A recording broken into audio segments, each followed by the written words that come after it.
Chapter 6, Problem 11, page 190.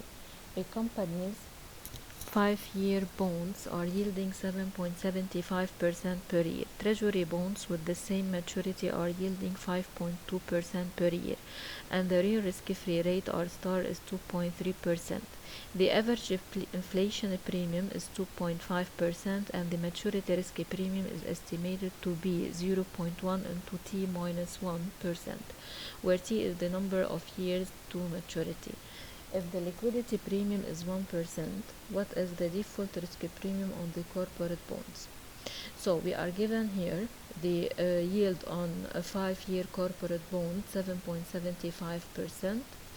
Then treasury bonds with the same maturity are yielding 5.2% per year. This means RT5 for treasury bonds is equal to 5.2%.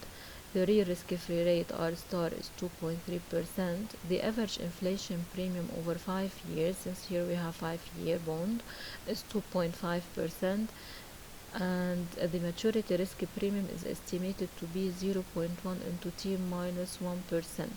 So this is the maturity risk premium for 5 years, is equal 0.1 into T minus 1%, where T is the number of years to maturity. So years to maturity are 5, so T is equal to 5 years. So we can calculate the maturity risk premium over 5 years is equal to 0.1 times 5 minus 4%, which is equal to 0.4%. Finally, if the liquidity premium is 1%, so the liquidity premium for 5-year corporate bond is 1%. What is the default risk premium on the corporate bonds? The solution, since we are given here all the components to determine the yield on the bonds except the default risk premium and the maturity risk premium, which we already calculated here.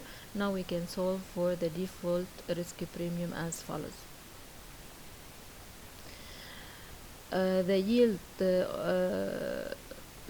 on 5-year corporate bond is equal to R star plus inflation plus maturity risk premium plus default risk premium plus liquidity risk premium.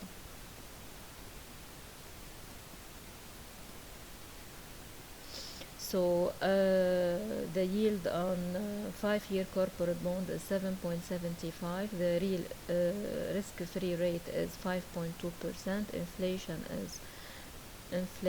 is 2.5%. Maturity risk premium is 0.4%. Default risk premium is unknown here, and the liquidity premium is 1%. So we solve for default risk premium, which is equal to 1.55%.